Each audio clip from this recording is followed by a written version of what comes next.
start with myself. I am Jonathan Brody Dunstan. I'm the drummer for Liability Luke. I joined Liability Luke when Abby asked me to listen to their song December of my junior year, I think. It was January or February, because it was after a jazz band concert. Yeah, it was. And after that, we just started talking about it, and it kind of just grew into us playing the music together and all that, and then it just turned into this. I've been drumming for ever since I joined my high school jazz band, which was my sophomore year of high school, and I'm now a music major at the University of Alabama Huntsville, studying to be a music educator in any capacity, in a whole bunch of ensembles there. Yeah, that's pretty much me. That's super cool. I've been trying to get into music education, but Oh, hell yeah. I it's I don't know. And yeah, sorry. You can speak. No, it's okay. I know. I know. I don't know. I was talking about this last night. I tend to just go off, so I'm trying to very much limit myself here so I don't take all your guys' time. Yeah. I guess I'll go next. So, Yeah. I'm Liability Luke herself. My name's Abigail. People from the high school days call me Abby, like Brody and Noah over here. Let's see. So I am a pianist. I'm actually classically trained. I'm a piano performance major right now at the University of Kentucky, and also a music education major at the University of Kentucky. Cool. And I really love to sing and write music, and I just like weird stuff. I don't know. Awesome. What else about me? Yeah, that's basically it. Okay. I play clarinet. Ooh, that's cool. Did you play at all on the album? I only played the clarinet solo in Chameleon. Everything else was like MIDI. Oh, okay. We struggled getting a good recording of the clarinet because I was on the instrument that was given to me by the marching band here for free, and it's not a good instrument, so it didn't sound good. So it's Same just the situation clarinet for solo in Chameleon. Yeah. it's the same thing for my guitar back there. I try recording stuff on there because it's free for school and I buy one. But yeah, I totally get that. That's super cool though. Yeah. Okay, so do either of you have a preference for who wants to go first with questions, or I can also kind of just bounce through? Not really, no. All right. I don't care. I'm gonna start with you then, Jonathan. Cool. So, I heard you played slide whistle on the album, and I'm assuming that's the true passion. How did it feel to play such a meaningful instrument on Velveteen, and how did that come about? Being a drummer, you never get to do anything besides hit stuff with sticks or mallets. So the first time I've ever gotten to use my life force, blowing air through something to give it life, to create noise, to create music, has been exceedingly just exceptional. I've had two phases of my life: life before I played slide whistle, and life after I played slide whistle. Mm-hmm.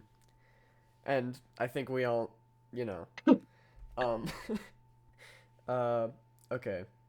And now, Abby, when did you start writing music? Oh, let's see. The first song I ever actually finished writing was Chameleon. So it wasn't the first one I started though. I think I started in November of my junior year. That sounds right. So that would have been 2021. Yeah. So that one's been backed up for a while then. Oh yeah, Chameleon. You have no idea. So Chameleon was the song Chameleon was the song that I showed to Jonathan, like that basically got us together because I showed it to him and he was like, "Well, that's really cool." And we were all in jazz band together as well, and that's also kind of how we formed. We had a different player to start with who had to leave because he had to go do an apprenticeship as an electrician, which is awesome. We miss him though, but he was also in the jazz band with all of us. That's cool. Do you think? Sorry, I you went might off a ever- tangent. I went off No, it's on a okay. tangent. It's okay. Do you think you'll ever get him back for any like future music or anything? Do you think he'll ever like play live shows or something? I don't think so. Oh, all right. Unfortunately, he's very busy. Yeah, totally understandable. Um, I'm trying to. These are not organized notes. I should have done this better. This is kind of a question for both of you. Did you like take out a meaning from Velveteen on your own, or like kind of separate from the actual like base meaning of the album? Did you like what did you take away from it basically? I'll go first. After we recorded everything and Noah finally sent us the finished mix of everything, like in a not a concert order, sorry, my bad, in a album order. Uh, I got the sense that the album to me was about like expressing true emotion. Uh, Mhm. so like Chameleon is about identity, Firewall is about feeling angry for the first time, and then there's November, and then uh, I'm drawing a blank on our song names. Rhapsody on a Lie, uh, and of course Meatworm, obviously. Just all of those like really just give me an overall sense of like truly expressing yourself. Mhm. Cool. That's kind of what it was to me too. It was, I was like very stressed like when we were coming like to the last month of creating it because like I had like tied it to my identity. I was like, this is like just about expression and about expressing myself and all of us like coming together to like just I don't know make art and yeah I I don't really I blanked on what I was gonna finish. I don't know where I was going with that so sorry. No, it's okay. But yeah, the true spectrum of emotions, I guess. That's cool. I that's sort of what I took out of it because there is a lot of it that's like um depressed, Firewall like being angry, that's kind of the vibe that I got from that. And just like I'm not going to go through them all cuz it'd take forever. But like it does have like a wide range of emotion throughout the album and I think that's a big part of what drew me into it is that there's a lot going on. And so it's pretty cool cuz it's a lot in only 7 songs. And I think that's really impressive that you guys were able to fit that all in with that amount of time. Noah What just genre? said that Honky Tonk Time Bomb is a shit post, to be honest, and I agree. Oh, Yeah, it absolutely 100%. It's like the album's like half shit post and like half like deepest human emotion. It like It's just evens out in the end. it's just like a fun time. yeah. I mean, I hate to bring my friends into this, but I've shown them Velveteen as well, and Oh. the first song that my friend Liz listened to was Honky Tonk Time Bomb, and I have texts of her saying this is the silliest song in existence, and I couldn't agree with that sentiment more. Hell yeah. And I think that is kind of the general consensus with my friends that everyone's like, yeah, that's a that's a banger right there because it's just so fun. We we were I was playing Stardew Valley and I named one of my characters Dick Tumbleweed Joey because of it. It's Dick Tumbleweed Jones. Oh, is it? I Yes. keep getting it mixed up between Joe, Jones, I like Joey. that one though. Joey's nice. Yeah. Dick Tumbleweed Joe. Because I think that's what it shows on Spotify, which is what mixed it up for me. But Oh. Oh, yeah, there's a couple things that Noah's the one that did the Spotify lyrics and there's like small little hiccups. Yep, yeah. God damn it. okay, so on the topic of Honky Tonk Time Bomb, where did that story come from? Even if it was like a shitpost, like where was the story? How did that kind of evolve throughout the song? And what made you Okay. guys like, we're gonna keep this and this is what we're going with? So our first like summer as a band, we would have these like jam slash writing sessions out like in my backyard. Noah wasn't at any of these because he had a like a surgery, but so it was like me and Jonathan and then the old bass player and then this another person, and we would just like vamp off of each other the stupidest shit because all of us were brain dead. It's so real. And it was like we were all like always like sleep deprived or just yeah. So at one point we came up with Dick Tumbleweed Jones as like a character name. I don't know why. And it was just in my notes app. It was in like my notes app hell for a long time, and then I looked back at it and I was like, I could write a fire song out of this. So the whole song was because of that character. Like, that's where Yes. that sprouted from. That's But so then fun. we were like, we can't make Dick Tumbleweed Jones the main character because you can't have that like actually in the song. And he's yeah. So then it became the Bluegrass Bandit. I was like Dick Tumbleweed Jones is my Discord username for like several months. There was another one. It was like Billy Bullfrog Brown. Yeah. Yeah. There's a few more like weird like Western names. It was just a fun time. And then the monologue we just like slapped on because like originally because it was called Honky Tonk Time Bomb, we wanted to have it like switch styles to like disco halfway through because it's like you get transported in time after the bomb explodes. And then like we reached like 2 months until we were supposed to release the album and I was like, I just don't feel like it anymore. So then we just decided not to even write that part and just like threw in a monologue at the end and that was it. Yeah. That I love that. That's a very fun story to that. I will say, for the entire process of writing the lyrics, I think I was the only one that was like abhorrently against everything that was going on. Like the name Dick Yeah. Tumbleweed Jones, like I thought we were just joking until like I saw Abby's finished lyrics and I saw that in there and I was like, "Oh no." And then the entire monologue, I was like, "Oh no." And I The was like, monologue wasn't in there till like December.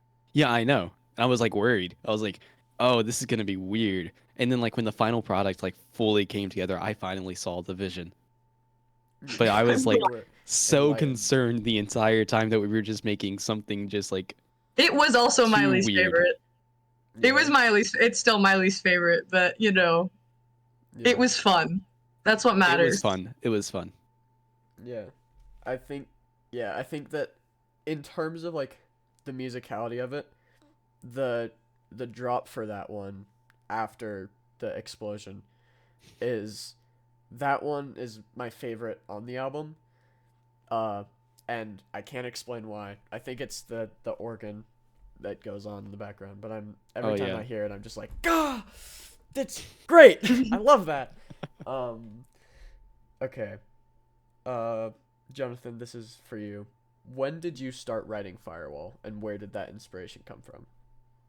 So this is the cool thing, I think. I wrote Firewall in the same day, like all the lyrics for it in one day, and the like general concept of it. I was I guess going into like backstory of me, my lore. I got out of a abusive relationship around August, and around that time I started getting into therapy and all that, and like come December, so like about 4 or 5 months after that, I finally like realized I could feel emotions without feeling guilty. And that all came to a head when I was like just sitting outside of my childhood home and like I was just like feeling emotions. And I was feeling really mad and like just really upset about everything that happened to me over the past couple months. And we were like actively writing stuff for Liability Luke, and I thought I could add something to the album, so I just started like spitballing ideas that I could do, and then I just opened up a notes app and like just wrote down like a straight rhyme scheme, just poem kind of thing going on. And I was sitting there looking at it, and it just like kind of fit just like a fast polka, like boop bop boop bop boop bop boop bop. And so I wrote the rest of the song with literally me like sitting in a chair going like boop bop boop bop boop bop boop bop, making sure like the lyrics kind of fit with that. And it I just wrote it all in one sitting. And there was a lot more written than what's in the final product. We had to cut it because I accidentally wrote it in a really weird like verse structure where it was like a verse and a half for each one and then would go into a pre-chorus. So there was a lot more that I wrote that just wasn't included. Do you think? Yeah, and then he came to us and just like sang it and just kind of like gave us the feel. And then I think I like tried to pick it out on piano, and then Noah like transcribed it in the muse score, Yeah. and then like added all the crazy horns parts and like composed all that stuff. It was a big group process, but he wrote the core of the song. Do you think that so you mentioned Muse score. I use that as well. Do you think that that will kind of be do you think that like the sounds that come with that are now kind of linked to your guys' sound and that you'll use that going forward, or do you think you're kind of going to move up to like real like recordings, like raw recordings of instruments and stuff more if you can get like access to those?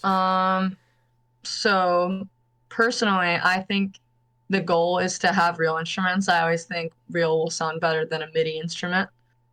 But there are money constraints. It's like really expensive to get like a full orchestra or a full wind ensemble to play our pieces.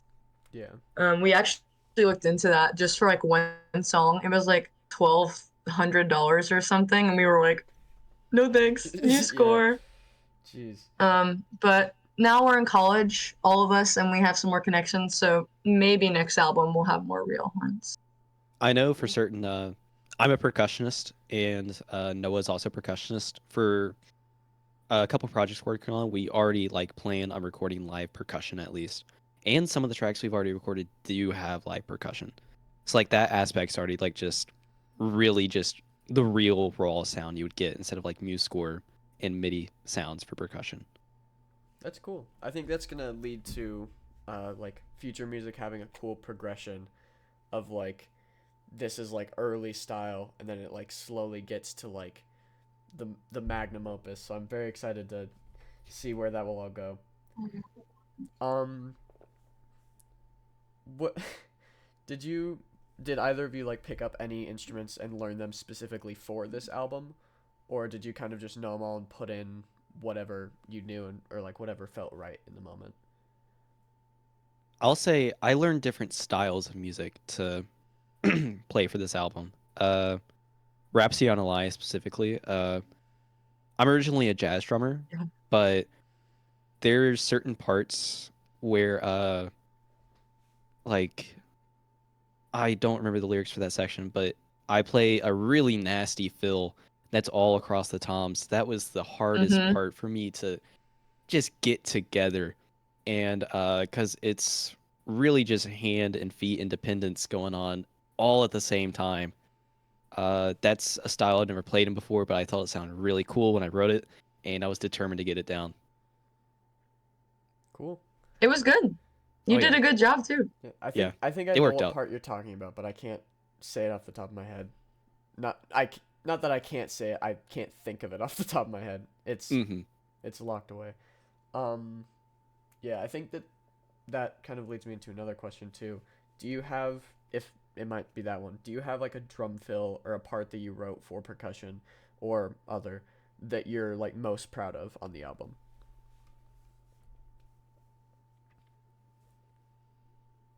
I don't know if it would be that fill specifically for Rhapsody or just the end of Firewall being as loud and chaotic as it is, because that was also a part that took a really long time to record because it had to be one long take, and it was just really high energy and just like you can't mess up the timing, and it's really really fast too. And it's just really fun to play that fast as well. So it was like kind of a tie between those two fills. Cool. Uh, Abby, do you have like a specific part that you wrote or sang, kind of going off of Jonathan's, that you're most proud of on the album? Let me think about that one. Probably something in Rhapsody. Rhapsody, I think, was the most involved for me because of the like 5-part harmony the whole time and the piano part being like the most insane shit ever. um, that was the second song I finished, I think. So like my progression went. I wrote Chameleon, and I was like, okay, done with that. That was insane. Time to make it even more insane with Rhapsody, and I think like some of the piano takes in Rhapsody are just like cut up into so many different sections because of how hard it was. But I think it ended up sounding in the album like really good. So I'm like proud of, I guess, the writing for that and the fact that I did eventually get it. I don't know if I'm proud about how many takes it took, but Oh yeah. but yeah, and I'm proud of my singing in that one the most too, I think. Yeah. Cool. Uh, do you think that there's like a story to any of it? Like, did you guys have a story in mind while writing, or was it kind of just getting out emotions and whatever ended up in the song ended up, or is there like a tying thing? Because Okay. I've been trying to Ready for the figure lore? stuff out. Yes, absolutely. There's a story. Okay, so it starts out. It's just a sailor, we presume, sailing on the ocean, and he sees a siren, and he falls in love with her. Right? That's our like kind of first verse. The chorus, it's just like it's when it gets revealed that she's a siren, basically, because it's a lie. Oh, and then it's also kind of sea shanty vibes, which I thought was cool. And then it kind of we go into the next verse in the 7/4, and it's once again like, oh, you're in love with her, she's so beautiful, blah blah blah. He's being seduced by the siren, and then like he starts to like be almost like attacked by her. Assuming he's attacked by her because like it's like the gale rose before you, you just lust for more, you ignore what's ashore, you drown out waters roar, and it's like he's being like drowned right now for this siren that he's in love with. And then we reach the point where he dies, and this is kind of in like the big breakdown, like kind of in the first half of the song. And like the sirens are killing him. And then you reach the big crash and like the kind of like radio static and all that. And that's when he dies. Okay. Then we wake up on a cruise ship on the river Styx, which I thought was just a really funny idea. And it's in 12-bar blues, which I also just thought was funny and I did for kicks and giggles. Then we go into like the minor part, and that's a like devil adjacent being convincing him to make a deal to see if he can go to heaven instead of be in limbo because he got sent to limbo. And then the devil like canonically the game is Yahtzee because I thought that was funny, and he rolls the dice. He rolls the dice, and then he loses. Who could have seen it? And then Sorry, just the image of the devil playing Yahtzee was You for never somebody's told us soul it is was so funny. Yahtzee. in my You notes never it told said us it was canonically Yahtzee. Yahtzee for a long time. Can you My bad. just the image of somebody rolling the dice and the devil going up and going, Yahtzee, your soul is mine. Originally there was a dice sound like in the demo. It was just a sound of like rolling dice. That was bad. That was cheesy. That was too much. Even though the whole song's like really cheesy, I do admit. But I think and then finally, after he loses, he is cursed to sing among sirens in the afterlife well, he's like a kind of like an undead being. He comes back to Earth and sings with among sirens to kill more people in the way that he was killed. And then the end is like a choir song. It's called At Twilight, and it's originally by Percy Granger, who we are all big fans of. And it was arranged for women's voices by me so I could sing it. We didn't have to get other singers. And that's supposed to be a choir of sirens just singing like easily in the distance. Oh, yeah, Noah, he just said, I fuck with Percy Aldridge Granger so much. We know. Oh yeah. We can tell. If But yeah. if it wasn't evident, I am also a choir kid. So I believe the name sounds familiar. I may have heard some of his stuff before, but He's really famous for a lot of his like English folk songs. wind band stuff. Wind My band. last concert cycle, I played 3 of Percy Granger pieces. ooh, That was really fun. And next week, I'm playing a concert where I'm playing 2 of his pieces again. So Percy Granger's really big in wind ensemble worlds. but Noah could go on a tangent about Percy Granger Oh, for yeah. hours. He's like about to do it. I can see it. Yeah. I can see in his profile picture he's holding it back. Yeah. What led to the decision of Thermodynamic Lawyer being the song that was covered on the album?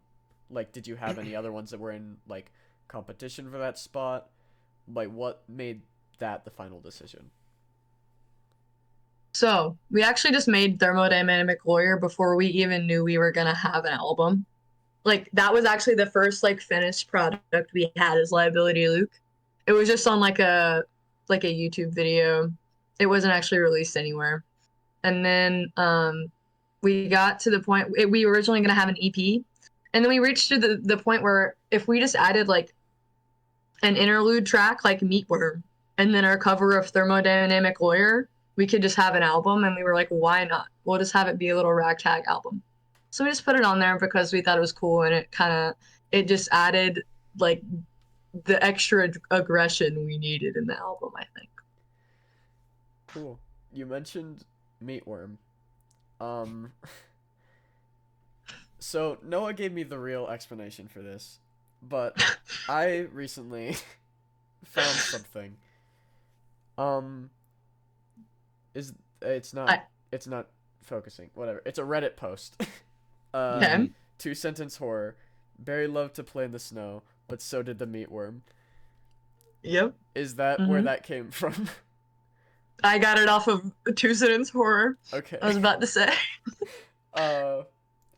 On the other note, I have the technical meaning of what that song means, and that it is just a shitpost. If you had to give it a story like Rhapsody on a Lie, what would that 2-sentence story be? Actually, Noah has the answer to this too, because it's on our Lyrics Genius page. Ooh. Should I pull it up? Sure. He just told. Okay. 1 second. Oh Lord. Okay. This is the one track I was not involved with at all. It was all recorded by Noah and Abby, and I was totally outside of this. We needed a break from recording Chameleon Yeah. because I was like messing up too much and I was like struggling, and we were like, why don't we just like make a shit post right now? Yeah. And then after that, we did it in like the span of an hour. Written, everything, recorded. I'm trying to find it. I can also Okay. Okay, so the explanation for our first line is Barry, our unknown protagonist, loved to play in the snow. That's it. Second line. But so did the meatworm. What did the meatworm do to Barry? Did the meatworm do anything to Barry? Did they go get a salted caramel banana pancake slam from Denny's at 2 a.m? Did they get a basket of chicken tenders from the Denny's? Did they remember to look at the allergen guide on Denny's and see that the chicken tenders might have peanuts in them? Did they remember that the meatworm is in fact allergic to peanuts? and might get a massive tummy ache if they ingest peanuts. I don't know. That's it. I think I know someone who has a peanut allergy.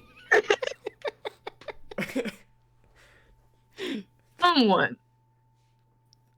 Idea. Oh my god. Second album, you make a sequel song, right? About that and the meatworm's peanut allergy. And this is kind of a running story you have, right? Throughout future records, you'll have the progression of this story in 20-second chunks. Just an idea there. That would be amazing. That would be good. I just want our next album to be like very concept album-y. Mm-hmm. Hopefully I can work it in there. That actually leads me into one. Like, what artist and or album inspired Velveteen and your guys' writing and music the most? Will Wood, obviously. Most definitely Will Wood for me. What do you think, Brody? Sorry, Jonathan. I don't care. Okay. I think when I got told like the styles they wanted to play, it was obviously Will Wood, but like my personal playing, it was mainly just a lot of just funk music in general. So basically like Lewis Cole, Snarky Puppy, 4Q, just like groups like that. Cool. And is there a specific album from either of those artists that kind of influenced the sound of the album for you guys most?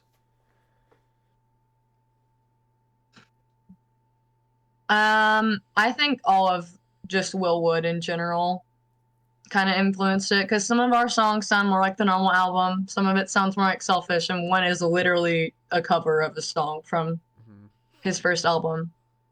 Another artist that inspires me a lot is Kojim Dip. Do you know them? I do. I do. I had a Kojim Dip phase, and that's when I wrote Rhapsody. So that as well. And then I also like this artist called Brian Scary. He also inspired me a lot. Do you know Brian Scary? I do not, Perhaps? unfortunately. Okay, most people don't. It's okay. You should check him out if you're watching on YouTube. I don't know if this is gonna make the cut, but check out Brian Scary in the Shredding Tears. Awesome I'm gonna band. be putting this whole thing just on my second channel eventually, so everything's gonna make it in. Yay. Let's go. And Jonathan, what about you? I think specifically, just thinking of the entire album in general, it would be Everything Is a Lot from Will Wood is the vibe I get entirely.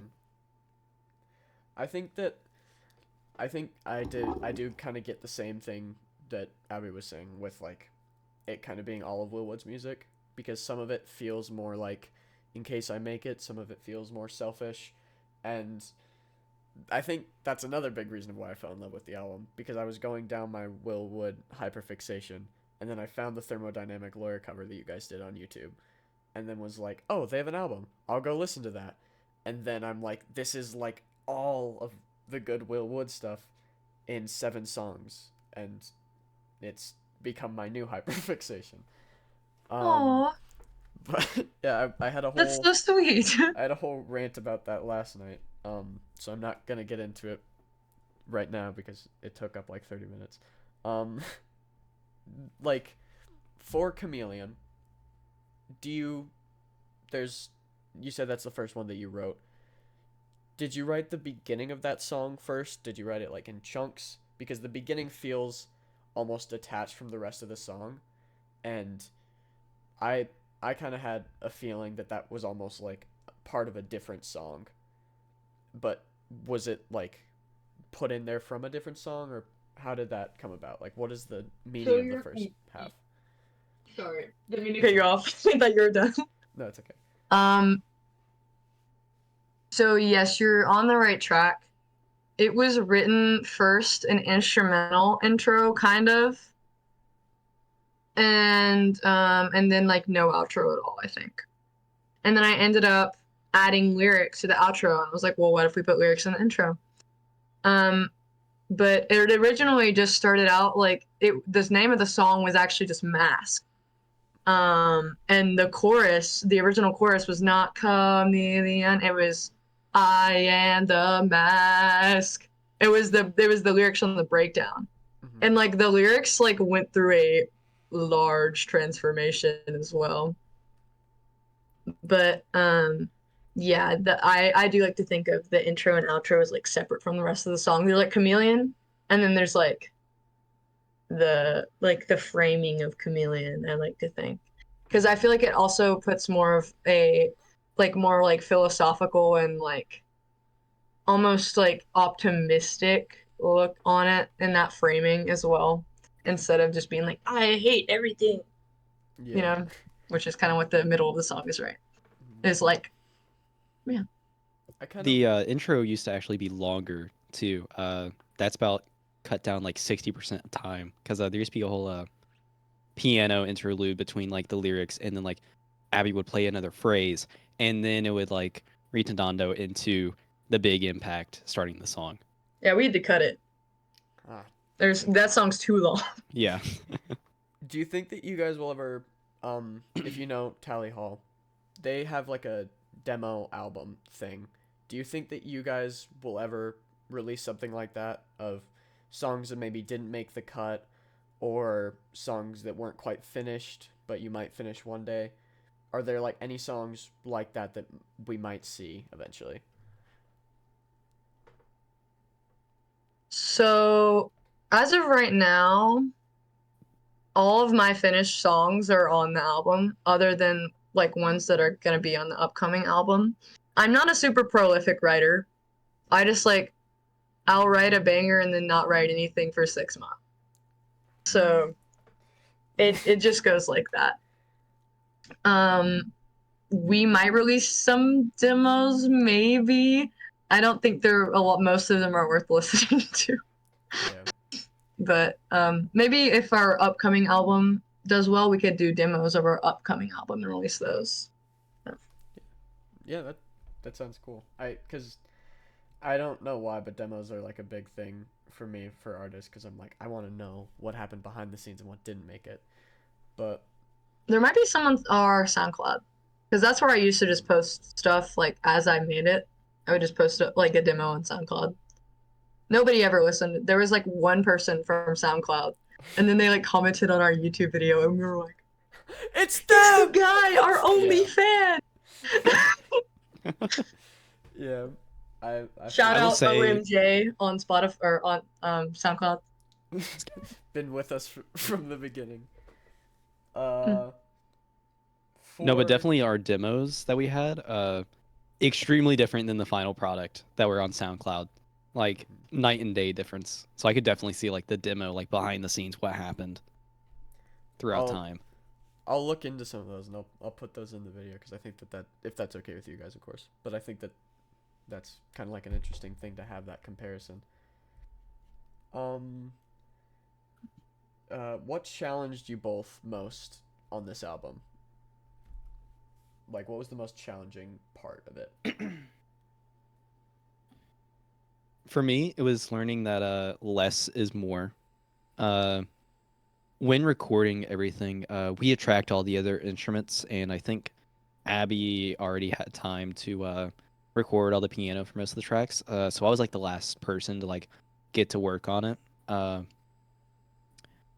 I kept on like trying to do these flashy fills or like play really just actively, and either the take was ruined because I messed up, my chops weren't up to it, or it just sounded like a wall of sound and it wasn't very good. So after like failing a couple times, I just like pulled it all back and like just played only what was needed, and like it actually sounded really good once you don't play a million things at the same time. So definitely learning less is more was like the challenging thing for me. Cool. I agree, because except for it becomes, for me, it's more about writing. So, like I said, my first two songs that I ever wrote were the hardest in the album to record, to write. And then we reached the last song that I had written that went in the album, which was November. And I wrote that sucker in like a week.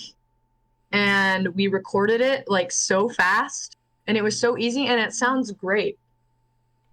So I agree, less is more when it comes to writing. You don't have to overcomplicate things.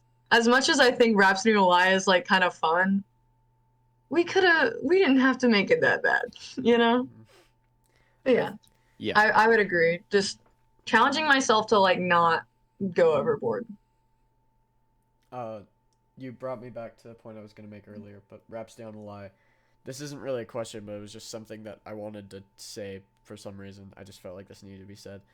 The whole part on the boat reminds me of two things: Cuphead for the deal, and like Jungle Cruise, like Disneyland stuff, because I don't know why that was the image that was put in my mind, but I was listening to it and I just pictured somebody at the front of the boat, like telling everyone like, "You're dead, you can't go back." Oh well, we have a band, um, which I just thought was like a fun visualization to me, and that wasn't a question or anything. That was just something that I've been like keeping in my little mind palace for a bit. I'm Uh, so glad it came off that way. That was the goal. yeah, that's that's good. Then you guys did a great job with that. Hell yeah. Is there a song that you're most proud like of like the finished product from the beginning, like progression and stuff? Is there a song that you're most proud of that maybe wasn't gonna make the album but then suddenly became really good, or something along those lines?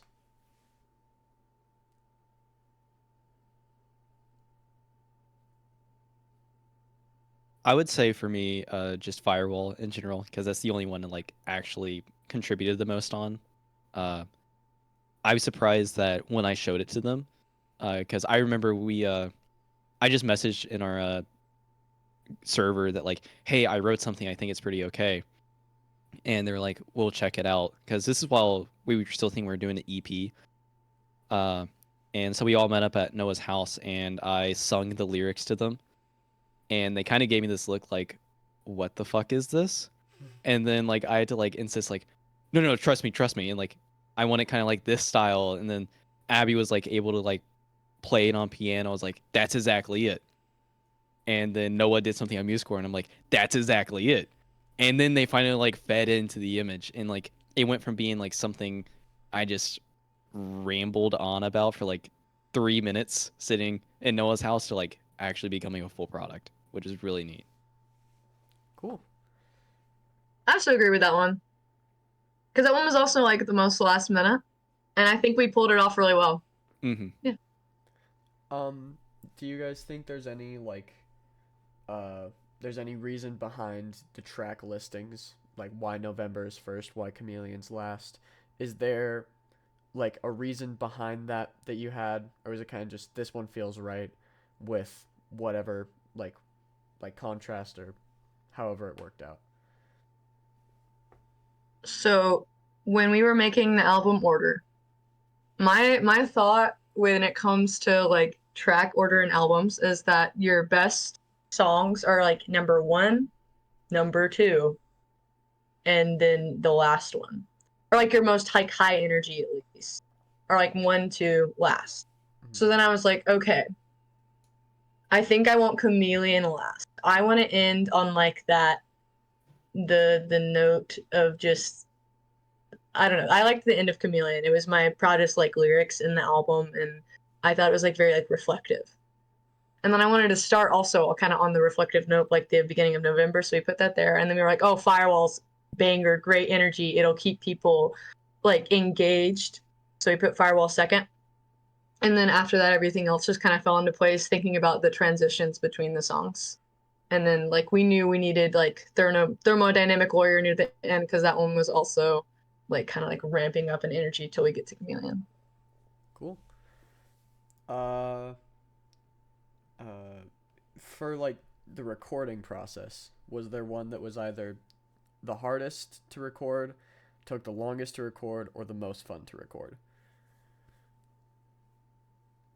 For me, longest to record was Chameleon because by itself, it's already instrumental wise a 6.5 minute song.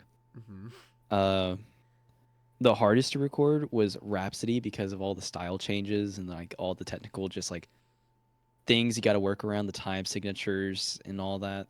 And then the most fun to record was Firewall because I just fast and loud and like that's the only track on the album where like I got a say on how things went. So I obviously at the very end said percussion yes. I don't know if you can hear it in the mix, but at the very last phrase of Firewall, every single percussion instrument that was used throughout the beginning of the song is just thrown at the very end exactly how it is. So, like all the motifs just like come slamming in your face like at the very end of the song. So that was like really fun to record that and just like throw it all at the very end. I think Noah showed me the clips from the end last night with like just all the percussion at the end, and I was saying because it was just the percussion line from like the last half of Firewall. I was kind of jamming. I was like, yeah, I listen to this. Yeah, Yeah. this is good. Uh, okay, hold on, lost my list. Um, for November, is there like a story behind that song necessarily, or like a reason that it's the genre it is? Because in my opinion that feels like the most vulnerable song on the album, and it's my personal favorite on it. um but I've kind of had like a bit of a like story in my head about it, and I like if there is a story, just what that song means to you guys, I guess. Okay, so that song, without a doubt, is the most vulnerable. It's not really like a story, but more of like the emotions I was experiencing like during like October and November, like last year, 2023. I was going through a rough time. Um, the song actually is kind of like about three relationships at the same time, and a lot about how like I felt like I nobody could like love me and I couldn't be in a healthy relationship. And like I was always either running away or, bad things were happening to me. But yeah, it's about like three separate things that were going on and it all just like collided and my life was fucked up and it was just like a hard time. And it's what like helped me process, like writing the song helped me process all of those emotions. And I actually started feeling better after I wrote it, which was very interesting. That's good. But yeah. And then I decided to put it on the album, even though it was like kind of scary because that one is it's like showing like, my inner emotions.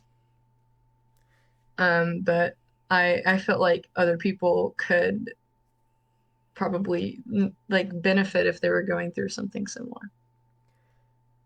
Yeah, I think because like I think when I first heard this album, I was going through a similar thing, and that's might be why that one's my favorite. Because since it's the first, besides Thermodynamic Lawyer, that was the first song of your guys's that I heard, and so I think that serves very well as a first song, because it has a general feel of what the rest of the album's gonna be, but it's also stands out on its own, and it has like a big like meaning to it, and I think it's very good. Um, how long was Velveteen like being worked on before the release?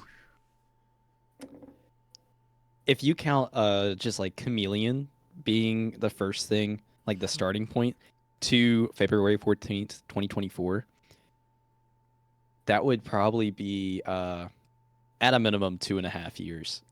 But the concept of Velveteen wasn't really like something we aimed for till about like July of 2023, because that's when we started meeting up at UAB and like starting to record scratch takes and all that to like try to get Chameleon and Rhapsody and Honky Tonk to like a form we wanted.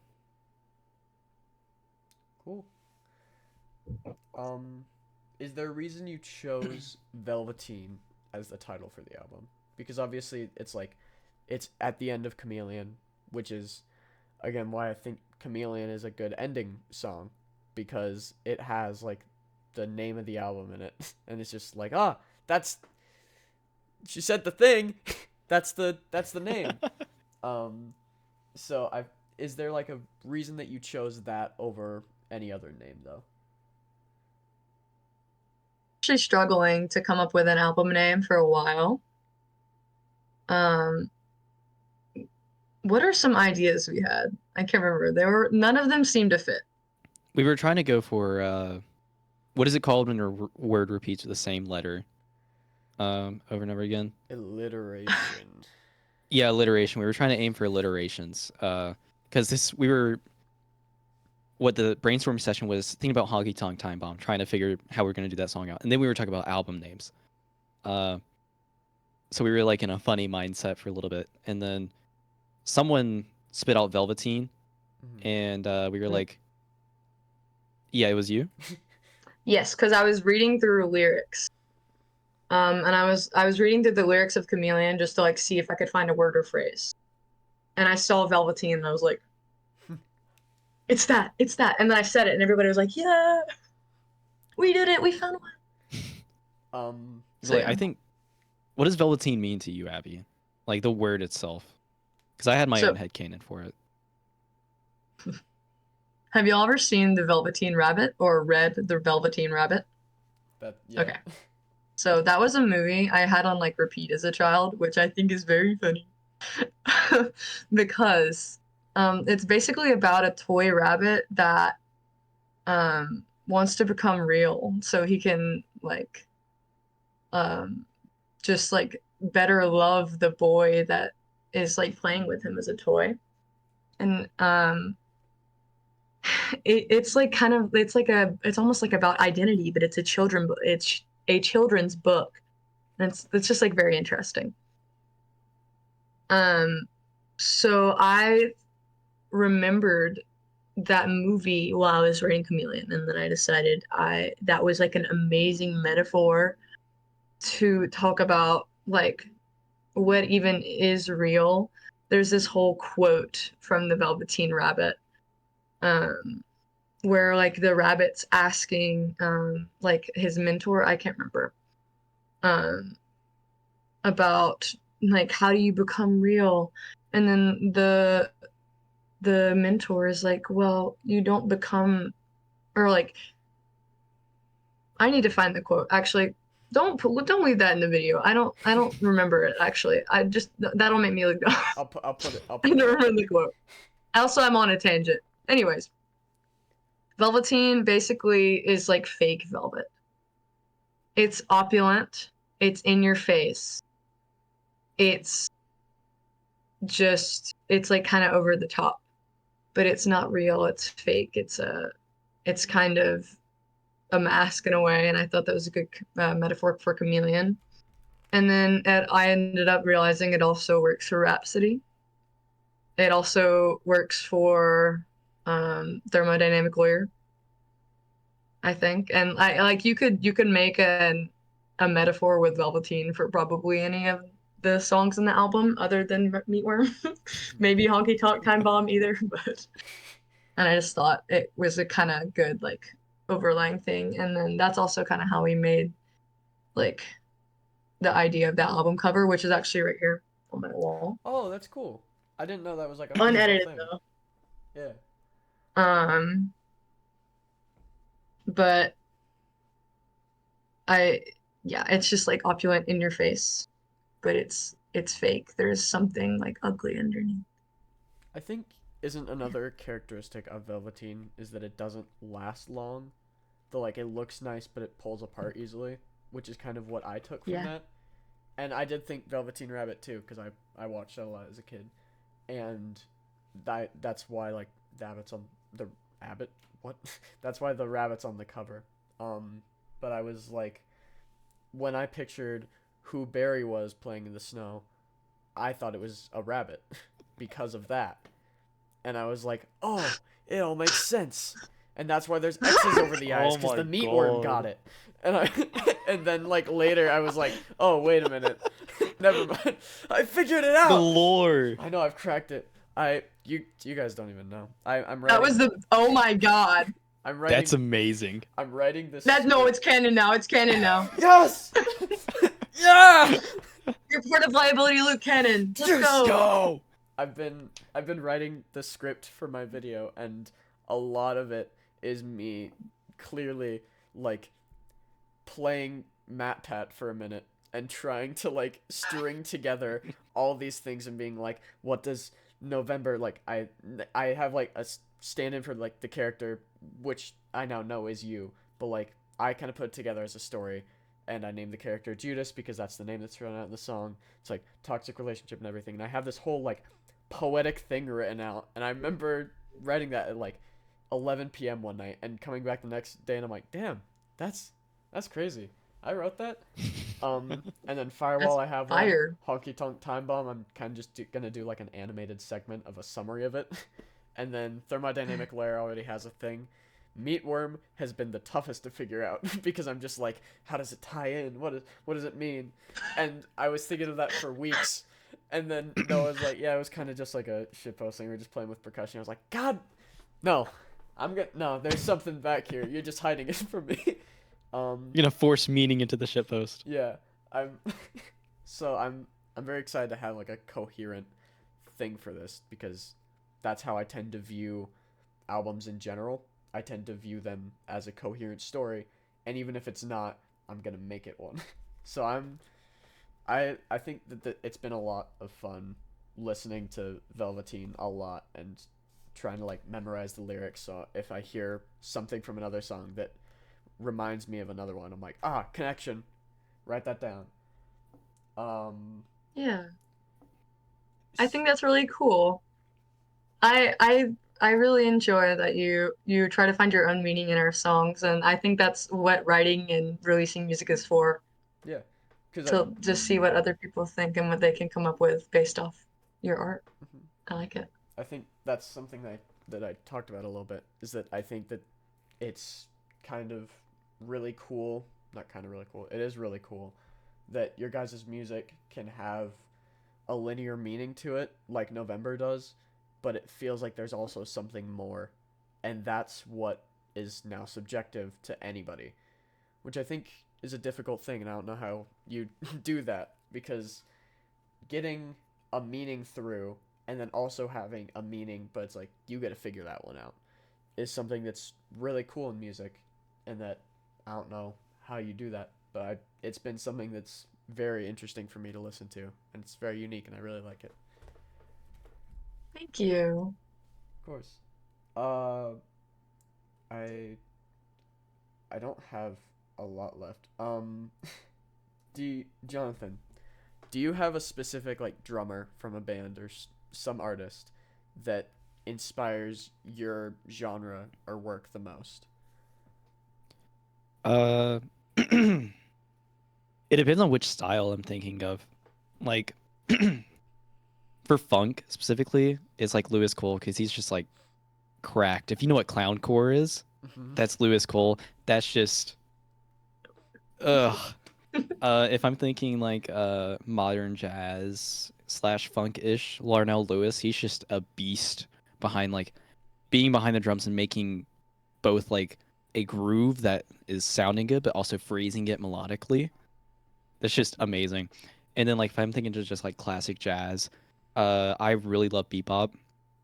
So obviously you have things like Gordon Goodwin's like big band, all the drummers he had on there, and then trying to blank, Buddy Rich, obviously, huge, just fast tempo guy. He was an asshole in real life, but his music was just really up there and like just pushing the limits of like old school jazz at the time. Mm-hmm. Uh, and then also, I'm a big marching band nerd, so I listen to a lot of DCI shows as well, and those like have their own specific style of drumming, and that influences just a lot of like what I hear in music and what I listen to as well. Cool. Uh, Abby, do you have a specific vocalist or uh, like piano player that inspired your work the most? I mean, we already know the answer here. I had a It's Will Wood. Ooh, surprise. yeah. I had a feeling about that. Uh, which almost last one. do you have a moment from production that you either felt, well, both, I guess, that you felt like maybe this isn't gonna happen, and the moment that you decided I'm gonna dedicate to this and this is going to happen, and like was what was the highs and the lows of production, like the lowest of low, the highest of high for you?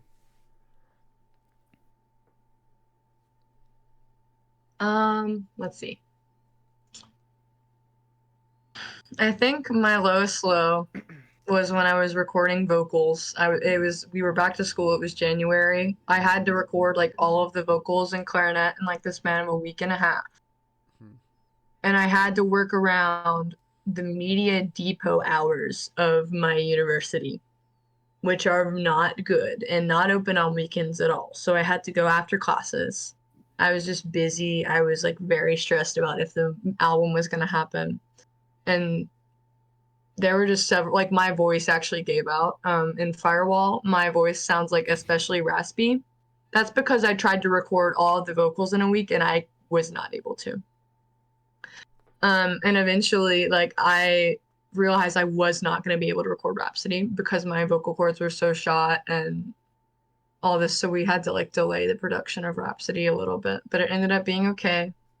We reached our deadline just barely. And yeah, it went up from there. And then like after the album released and like all my friends here like listened to it, they actually threw a release party for me, which I was like so grateful for. And I was like, whoa, they actually want to listen to my music. That's super. This is crazy. And then I was like sitting there and I watched them all listen to it. And it's like, I think that was great. And then like getting like all of us like sending our paragraphs after it released, like, oh my God, I love you guys so much. Y'all are so good. That was good too. What about you? A low production for me was in July when we were doing the tracking, because I don't know if you remember this, Abby. I was still in that really bad relationship, and Yeah. I was getting phone calls throughout the entire day.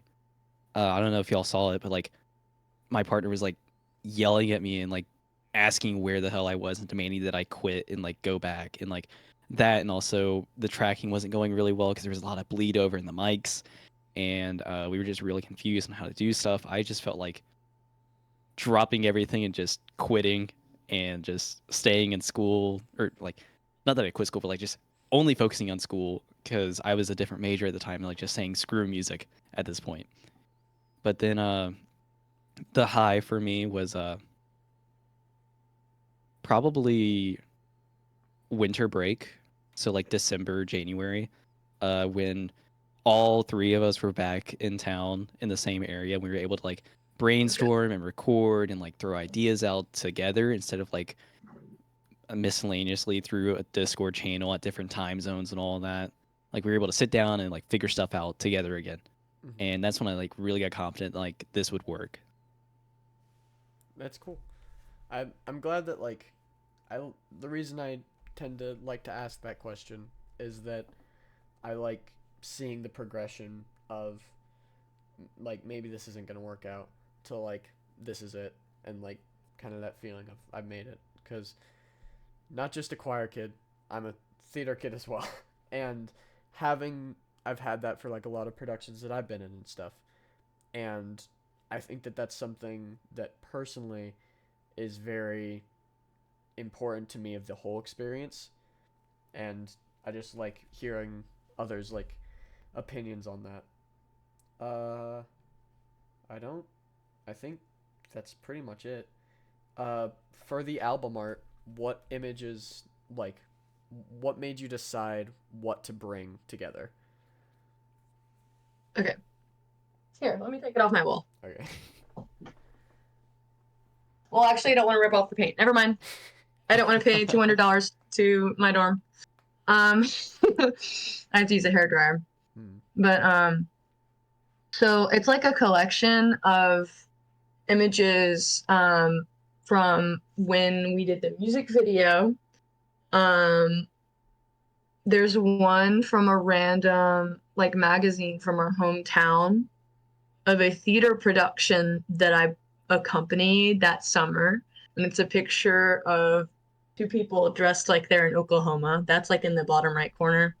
And I thought that was like cute, and that's like where we're from. Let's see. There's a picture of a blackberry, which is like a joke, inside joke. We haven't, yeah. That inside joke was like created. It would take a long time to explain, which I don't have a long time. I need to leave in a second. There's a picture of a piano. It's the piano that's in my living room at home. And then a rabbit, because the Velveteen rabbit.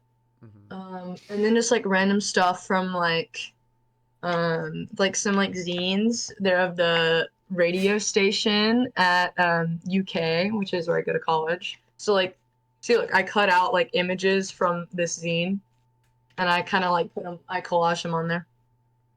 And I think that's about it. There's like a picture like with a sunflower for her head. That's actually Birdie, in the shower, in a red light.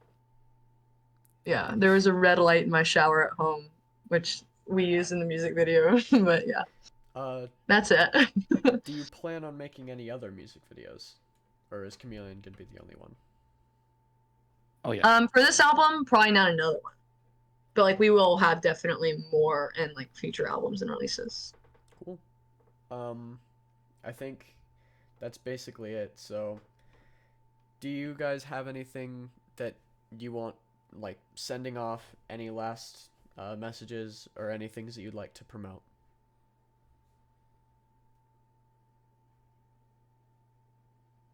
Well, we're currently in finals week, so we're kind of focused on that. Yeah. And we will have more things to promote after that. So maybe just follow our Instagram. It's just Liability Luke, I think, or liability.luke. And then you can see some updates there. And thanks for supporting us and wanting to interview us. I appreciate it so much. It just warms my heart that just like people on the internet and people I've never met before are listening to my music and are getting meaning out of it. Yeah. I thank you guys both for making this album and putting out the music, because it's really great, and I've showed it to everyone I know because it's really cool. And I've been like, because right now I think on Spotify you're at like 250 roughly monthly listeners, and I've been making it my goal to get you guys to 300. So I'm literally like spreading it in group chats and stuff. I'm like, guys, please. So yeah, thank you for doing this interview and agreeing to like do this. Thank you for putting out the album, and just yeah, you guys are way cool. Thanks for doing this. Awesome. Thank you for having us. Yeah. Thank you so much. Of course. Anytime. If you like, for the second album, if you guys are interested, I'd be happy to do another one of these for like whenever that might come out. But I don't know. Whatever happens. If this is like a one-time thing, it was still super cool to talk to you guys. And it was a super fun thing, and I learned a lot, and I have a lot written down. I'll give you guys all like credits and stuff in the videos and link everything. Yeah. Cool. I don't Thank know you. what else to say. Yeah. All right. Well, thank you for having us. Of course. Have a nice day. Thank you. You too. Right. Yeah, if you have See any ya. more questions, just shoot them our way. But yeah. Okay. Will do. Thank you. Cool. Thank you. Bye.